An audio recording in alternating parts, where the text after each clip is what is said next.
سعودی عرب کے شہر مکہ میں مقیم پاکستان کی مشہور کاروباری شخصیت جن کا تعلق ضلع مانسہرہ کی تحصیل بالاکوٹ کے علاقے مانگ سے ہے، حاجی غلام حسن نے گجر یوتھ فورم پاکستان اور سعودی عرب میں موجود عہدیداران و سربراہان کے اعزاز میں ایک پروقار تقریب منعقد کی اور اختتام پر عشائیہ بھی دیا۔ اس موقع پر ڈی ایم نیوز سے گفتگو کرتے ہوئے گجر یوتھ فورم کے عہدیداران نے کہا کہ غلام حسین جیسی شخصیت صدیوں بعد پیدا ہوتی ہے جن کو قدرت نے یہ اعزاز بخشا ہے کہ وہ نہ صرف اپنی قوم کا درد رکھتے ہیں بلکہ انسانیت کی خدمت اور محبت ان کے دل میں موجود ہے۔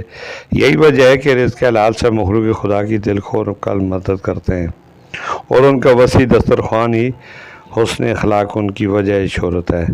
ہماری دعا ہے کہ اللہ تعالیٰ حاجی غلام حسن اور ان کی پوری ٹیم کو دن دگنی اور رات چگنی ترقی عطا فرمائے۔ تقریب کے اختتام پر حاجی غلام حسن نے شرکاء کا شکریہ ادا کیا، قومی و ملی جذبے کو ہمیشہ قائم و دائم رکھنے کا عہد کیا۔ انہوں نے کہا کہ میرا دل کرتا ہے کہ میں ہمیشہ دسترخوان وسیع رکھوں اور جو کہ اللہ تعالیٰ نے جو عطا کر رکھا ہے وہ اللہ تعالیٰ کی مخلوق میں تقسیم کروں۔ کیمرہ ٹیم کے ساتھ میر افضل گلزار، ڈی ایم نیوز۔